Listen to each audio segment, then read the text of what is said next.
Now, Governor Ferguson has requested additional emergency assistance from the Trump administration after flames destroyed about 640 homes and other buildings.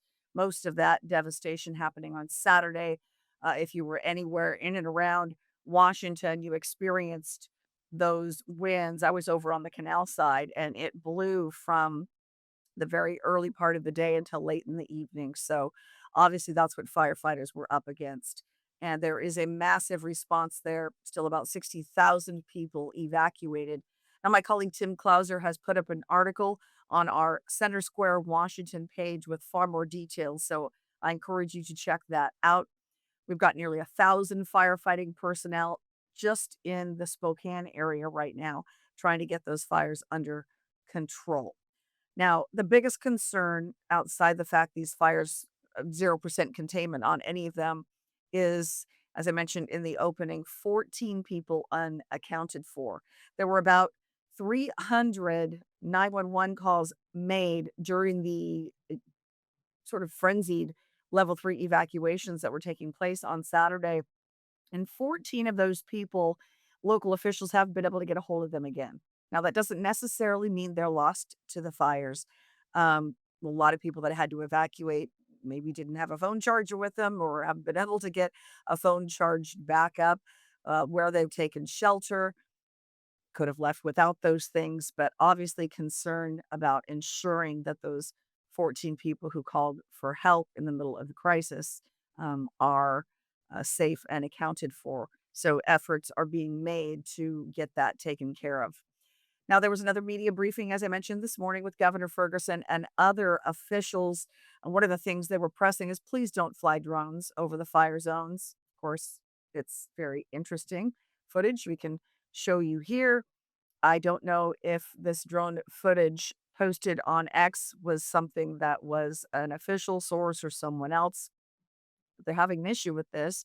Obviously, this provides an incredible opportunity to see just exactly the scale of the devastation, but they've got official, aerial resources they need to put up, and so people are putting up all these private drones to get a glimpse of this, and it is causing some problems.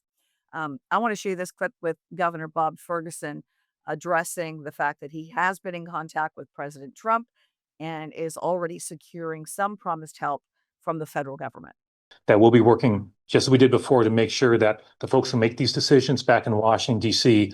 fully understand, fully understand the breadth and scope of this disaster. And I will just say, I can't speak to the past. I wasn't governor then.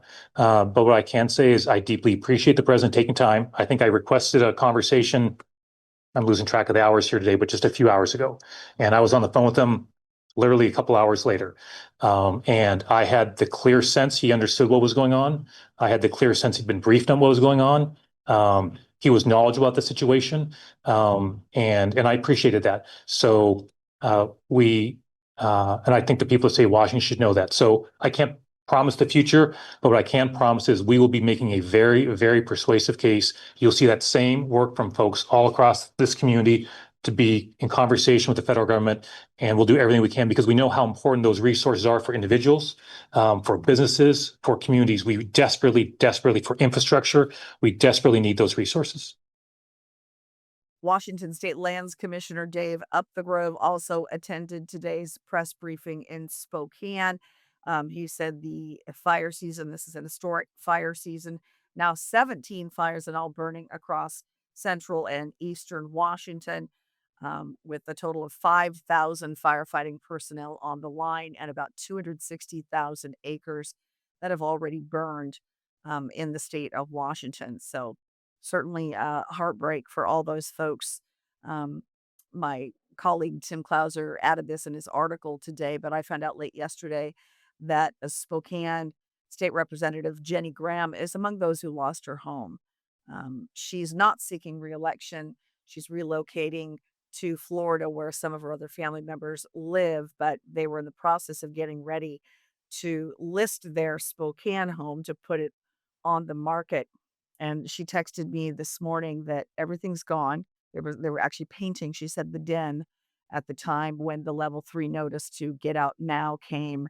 and they simply had to drop everything and make a rush to safety. So, a lot of heartbreak for Representative Graham and all the others who have lost so much in these fires.